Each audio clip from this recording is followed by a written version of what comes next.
Welcome to my channel M of Rayan. दोस्तों आज हम बात करने वाले हैं कूलाम के नियम के सदिश स्वरूप की। कूलाम के नियम का सदिश स्वरूप अर्थात coulombs law in vector form. दोस्तों इससे पहले वाले वीडियो में मैंने आपको कूलाम के नियम का अदिश रूप बताया था, जिसकी लिंक ऊपर आई बटन में आ रही है। तो अगर वो आप वीडियो नहीं देखें तो पहले वो वाला वीडियो देख लें, उसके बाद ये वीडियो देखें, तब आपको ये वीडियो ज़्यादा अच्छी तरीके से समझ में आएगा। मेरा नाम है परवेज रेयान और आज मैं आपको बता रहा हूँ कूलाम के नियम का सदिश स्वरूप। तो चलिए दोस्तों स्टार्ट करते हैं बिना आपका टाइम वेस्ट किए हुए। तो सबसे पहले यहाँ पे दोस्तों इस नियम को समझने से पहले मैं यहाँ पे एक चित्र बनाता हूँ। उस चित्र की सहायता से फिर आपको समझाने की कोशिश करता हूँ। देखिए दोस्तों यहाँ पे हमारे पास ये एक अक्ष है वाई अक्ष और दोस्तों ये एक अक्ष है एक्स अक्ष। तो इसको हम क्या कहेंगे एक्स अक्ष और इसको क्या कहेंगे वाई अक्ष। अब दोस्तों यहाँ पे हमारे पास दो आवेश हैं। मान लिया एक यहाँ पे आवेश रखा हुआ है और एक आवेश यहाँ पे रखा हुआ है।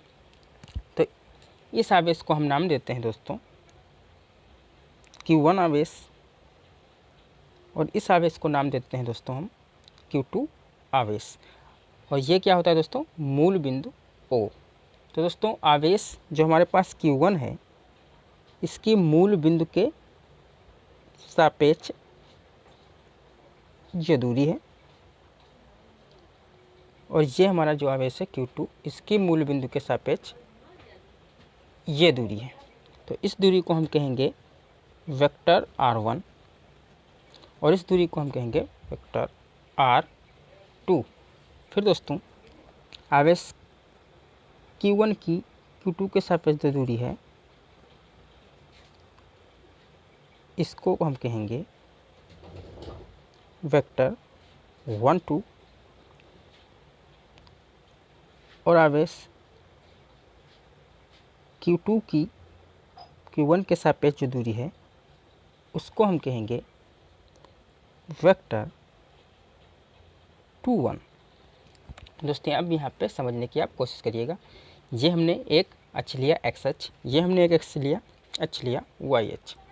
तो यहाँ पे एक आवेश हमने रख दिया जिसका नाम है Q1। तो Q1 की मूल बिंदु के सापेक्ष स्थित ये है और Q2 की मूल बिंदु के सापेक्ष स्थित ये है। फिर दोस्तों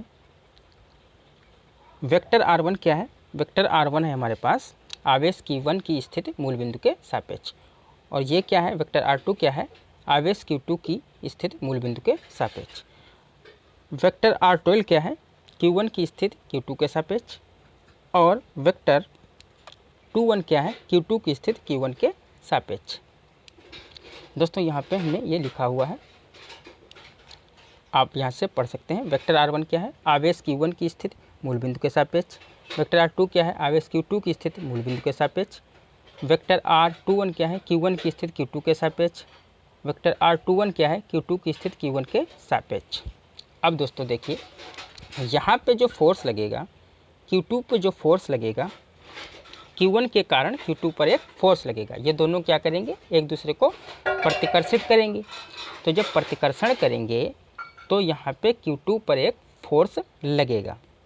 तो फोर्स किधर लगेगा? जब प्रतिकर्षित करेंगे दोस्तों, तो प्रतिकर्षण का मतलब होता है कि ये दोस्तों एक दूसरे को दूर फेंकेंगे। यहाँ मैं समझाने की कोशिश करता हूँ। ये आवेश है Q2, ये आवेश है Q1। तो ये प्रतिकर्षण करेंगे अर्थात ऐसे दूर फेंकेंगे। तो जब दूर फेंकेंगे ऐसे तो इस पर जो बल लगेगा तो ये बाहर की ओर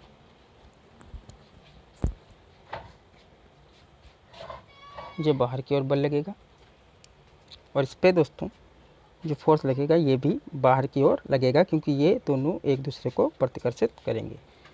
तो इसका जो फोर्स होगा Q2 पर, तो वेक्टर क्या हो जाएगा 2 1, क्योंकि जो सेकेंड आवेश पर फोर्स लगेगा वो पहले के कारणवश लगेगा, इसलिए हम इसको कहेंगे वेक्टर F21।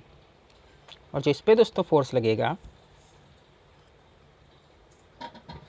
तो इसको हम कहेंगे वेक्टर 1 2, क्योंकि पहले वाले आवेश पर जो फोर्स लगेगा वो दूसरे आवेश के कारणवश लगेगा और जो दूसरे आवेश पर फोर्स लगेगा वो पहले वाले आवेश के कारणवश लगेगा। तो इसलिए हम इसको कहेंगे वेक्टर 1 2 और इसको कहेंगे वेक्टर 2 1। ठीक है दोस्तों, तो अब इसकी हम डेरिवेशन करते हैं कूलाम के नियम से। तो देखिए दोस्तों, यहाँ पर हम करते हैं कूलाम के नियम से। इससे पहले वाले वीडियो में मैंने कूलाम का नियम बताया था, तो उसका फार्मूला आपको याद हो गया होगा, कूलाम के नियम से। तो कूलाम के नियम से, कूलाम का नियम क्या होता है, F बराबर 1/4 pi epsilon not Q1 Q2 upon R square, ये होता है दोस्तों फार्मूला। तो इसके आधार पे हम यहाँ पे कह सकते हैं वेक्टर F 1 2 बराबर 1/4 pi epsilon not Q1 Q2 upon R square, और यहाँ पे एकांक सदिश बनाएंगे 1 2, एकांक सदिश जिसका परिमाण 1 होता है। ये दिशा दिखाता है कि जो फोर्स लग रहा है वो 1 से 2 की तरफ लग रहा है, ये होता है एकांक सदिश। तो ये इसको हम कह देंगे समीकरण फर्स्ट। और इसी प्रकार से समीकरण सेकेंड क्या बनेगा, vector F21 is equal 1/4 pi epsilon not Q1 Q2 upon R square, और यहाँ पे लिख देंगे एकांक सदिश 2 1। ये हो गया समीकरण सेकेंड। अब दोस्तों ये दोनों फोर्स आपस में क्या है, ये दोनों फोर्स आपस में बराबर हैं, परंतु इनकी दिशा विपरीत है। तो इसलिए हम कह सकते हैं कि R कैप 1 2 बराबर माइनस R कैप 2 1। दोस्तों ये हम इसलिए कह सकते हैं क्योंकि इनकी दिशा विपरीत है, तो इसलिए यहाँ पे हमने क्या यूज कर लेंगे, हम माइनस यूज कर लेंगे। अब दोस्तों R12 का मान समीकरण 1 में रख देंगे। R12 जो R कैप 1 2 है, इसका मान समीकरण 1 में रख देंगे। 1 2 का मान समीकरण 1 में रखने पर, तो दोस्तों इसका मान हम क्या करेंगे, ये वाला जो समीकरण 1 लिखा हुआ है, हम इसकी जगह पे माइनस R कैप 2 1 यूज करेंगे। तो देखिए दोस्तों, तो F वेक्टर 1 2 बराबर 1/4 pi epsilon not Q1 Q2 upon R square, और यहाँ पे हम यूज कर लेंगे 1 2 की जगह पे माइनस R कैप 2 1, तो ये यूज कर लेंगे। अब दोस्तों आप देखिए, ये जो हमारे पास समीकरण बना है, ये समीकरण और ये समीकरण, तो इस समीकरण में हम कितना रख सकते हैं, हम रख सकते हैं F वेक्टर F21, क्योंकि समीकरण सेकेंड जो है वो सेम टू सेम इसी प्रकार का है। तो यहाँ पे हम क्या यूज करेंगे, वेक्टर 1 2 बराबर माइनस, ये वाला माइनस, और जितनी वैल्यू इसकी है उतनी ही वेक्टर 2 1 की वैल्यू है, तो यहाँ पे हम रख देंगे वेक्टर 2 1। तो दोस्तों ये जो कूलाम के नियम का सदिश स्वरूप है, ये न्यूटन के गति के तृतीय नियम का पालन करता है। तो यहाँ पे हम लिख देंगे कूलाम का नियम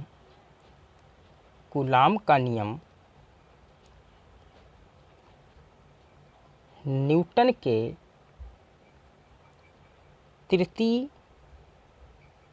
नियम का पालन करता है। दोस्तों न्यूटन के गति का तृतीय नियम क्या कहता है कि क्रिया और प्रतिक्रिया बराबर होती हैं, परंतु उनके जो दिशा है वो विपरीत होती है। तो इसीलिए यहाँ पे जो फोर्स आए हैं उनके परिमाण बराबर हैं, परंतु जो उनकी दिशा है वो चेंज है। इसीलिए जो कूलाम का नियम है वो न्यूटन के गति के तृतीय नियम को पालन करता है।